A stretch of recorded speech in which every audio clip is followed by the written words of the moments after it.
So even on the most conservative speculation that the Great Pyramid is only 4,500 years ago, we're not even anywhere near that now. We're nowhere near the level of sophistication that it took them to build, and we're just guessing as to what kind of technology they had available to them. And as you pointed out, with these vases and with just the alignment to the constellations, the sophistication that's involved in the construction to get stones that are tons of stone that you can't even get a razor blade in between. Like, what the fuck was going on? Here's the fun thing to entertain us about moving the stone. So all that black granite that came from 500 miles away. Yeah, but the ones that came from the eastern part of Egypt. Oh, the Wadi Hammamet quarry that's in the east, in the mountains. In the mountains of... it's nowhere near the Nile. Right, and so they would have had move it out of ground. You'd have to go up and down mountains to move these things that were tens of tons, like off cliffs. And because like the narrative is like, oh well, they would have brought these stones up the Nile. Right. Well, there's stones out there that are on the other side of the Nile in the mountains. So how did they bring those? There's enormous stones. Huge. Enormous. Well, there's 1,000-ton stones. There's evidence. There's multiple statues that I can show you pictures of that there were single piece statues. So you have the unfinished obelisk in the quarry. That's 1,200 tons. But then you have at least 3 or 4 finished statues that were 1,000 tons, single piece granite. And one of them's in a place called Tanis, which is way up in the north in the delta. That's more than 1,000 miles from where that stone came from. And then moving that thing, I mean, it's 1,000. It was around 1,000 tons finished, single piece granite.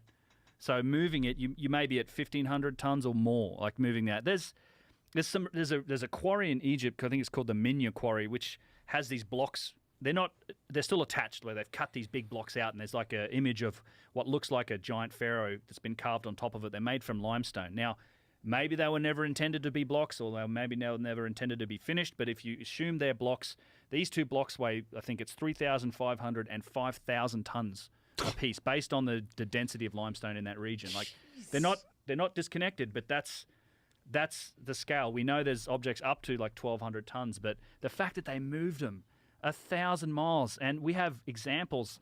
There's a stone called the Russian Thunderstone. Have you heard of this? No. So like in the 1700s, they took a big lump of, I think it's granite or something like that, from Finland, and they shipped it to St. Petersburg, and they carved it into a statue. It's still there today. It's the Thunderstone. It's an edifice. It weighed... That's it now. Yeah, that's the finished one. This image here is the right one, yeah. So this is how they did it in the 1700s, the Thunderstone. And they moved it around 100, 150 meters a day. It took them forever. And the only way they did this was by basically sinking giant logs into the ground to give them a leverage point for these capstans. And they'd move a system of rails, big steel rails with steel ball bearings behind it. It weighed about 1,500 tons. And just over a period of just very slow grinding and turning with capstans and pulleys and these steel tracks, they move at about 150 meters a day. It took them forever.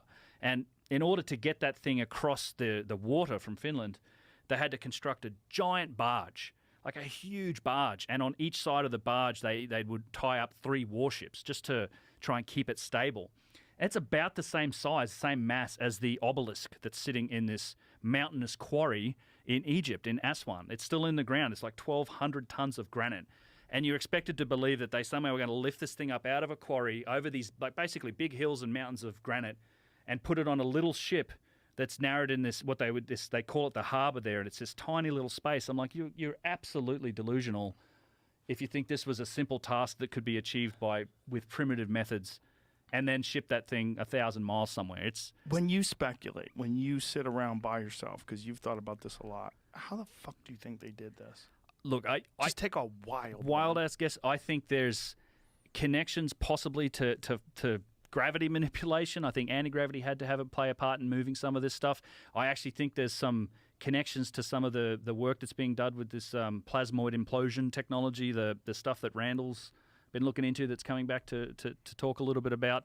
The relationship and the sacred geometry aspects of that are similar to the things that we see in some of these cultures in the past. So that may potentially have something to do with the methods that were used in the past. But I'm convinced it was a form of advanced technology. Now, whether it's our form of technology, because let's face it, we can do things like that today, but it takes hydraulics and diesel powers and cranes and all that stuff.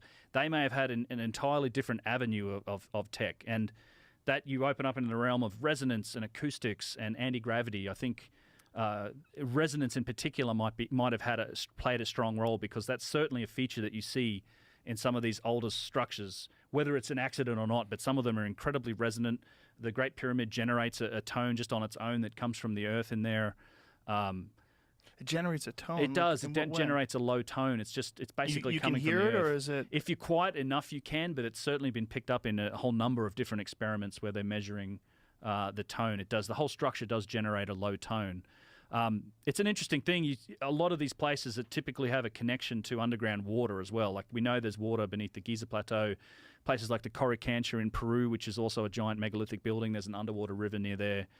We always see some form of flowing water associated with it. Whether or not that has something to do with it, I don't know. But it's just in that realm of, I think it's the answers lay in realms of science that are outside of our current understanding, that we should be approaching with an open mind, because we might ultimately learn something from it if we do. Instead of just dismissing it, putting it in a box and said, you know what, we're superior to every civilization that's lived before. Right. They're primitive. They did it with primitive methods. Right. Done. Right. All things are